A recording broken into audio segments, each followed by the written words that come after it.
Hey, how's it going? DeAndre Jones here. Today we're going over the reverse vault, also known as the 360 vault.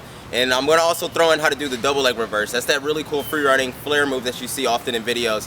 I'm going to explain how to do that, and it's really simple and really easy, especially once you get the basic mechanics of doing the 360 or the reverse vault over the railing. I'm at a park bench right now because this is the easiest place to do it if you're too nervous of going for one, and I'll explain later, but let's jump right in it. Okay, so the first thing we're going to do, we're going to start off by figuring out which side we twist. If you do not know, that's okay. Because what I want you to do is I want you to stand up right now, and I want you to jump and spin in one direction, and I want you to jump and spin in the other.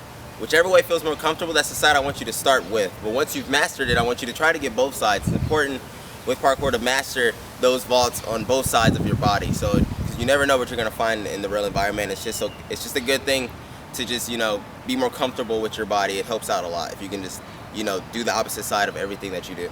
But I twist. When it comes to reverse vaults, I twist towards the left. So everything I explain is going to be, in relation to that. So if you twist towards the right, then you're just going to reverse everything I'm saying as far as, hand grip, how your shoulder leans as you go into the twist. Everything, you're just going to reverse it. So reverse vault, pun. Anyway, let's jump right in.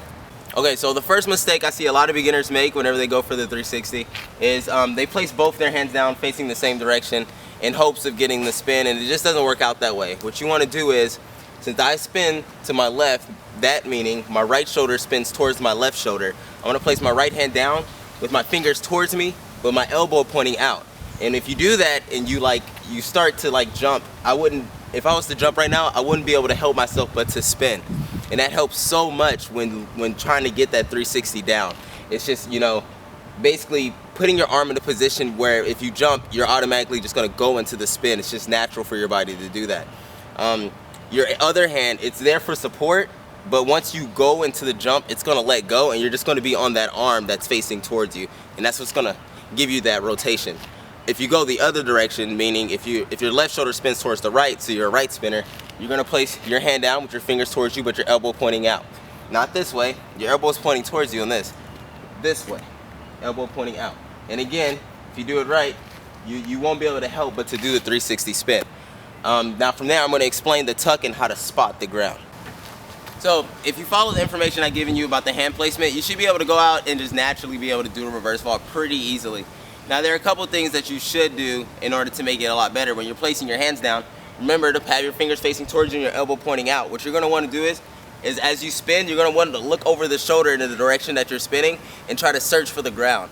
And what that's going to do is that's going to help you spin faster, but also, allow you to safely land on the ground. Also keeping your knees up in a tight ball, that'll also help you with that rotation and also help you when you start going into the double leg. But what I want you to do is, again, actually I forgot to mention while we're sitting on this bench, if you stand on the seated part, you don't have to jump as hard to go into the reverse. It makes it really easy and really safe to do. So if you're too nervous, again, go out and find a picnic bench and go for it. So place one hand down, place the side that you're spinning on with the elbow pointing out and your fingers facing towards you, and you're just gonna jump, look over your shoulder, tuck your knees, and just go for that reverse vault.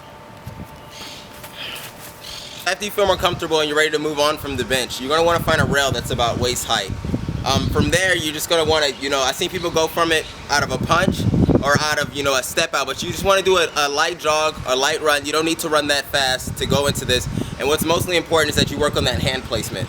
From there, we're going to go into the double leg reverse vault, which is a slight change of technique, but essentially it's the same.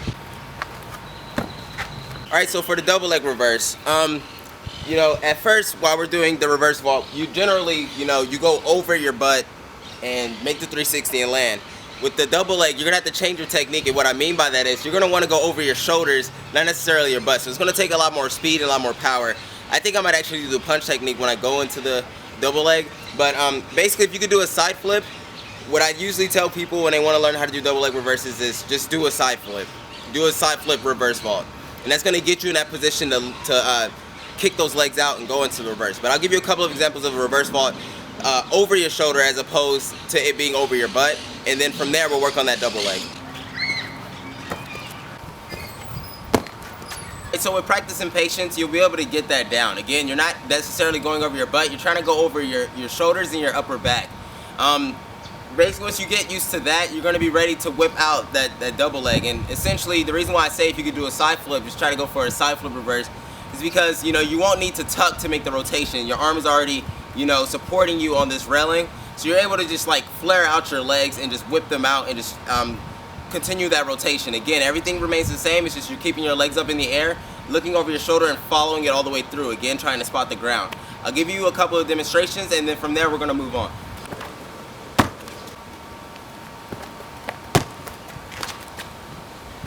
Okay, so that's going to conclude this tutorial for today. Don't forget to like, comment, and please subscribe. Also share with other people if you found this to be interesting and also helpful. I got a couple of emails about some people wondering if the front flip is still for sale. Yes, it is, but it's no longer at a discounted rate. But you can find the link down below. Go ahead and check that out. If not, it's okay. I still have a lot of great tutorials for you guys. Also, give me some comments on some ideas for tutorials you would like to see. I have a couple ideas of what I'm going to be doing the next couple weeks, but I also like your input as well. And also anything that I can change or fix to you know, help you guys out more. But don't forget to train hard, be safe, and I'll catch you in the next video. Peace.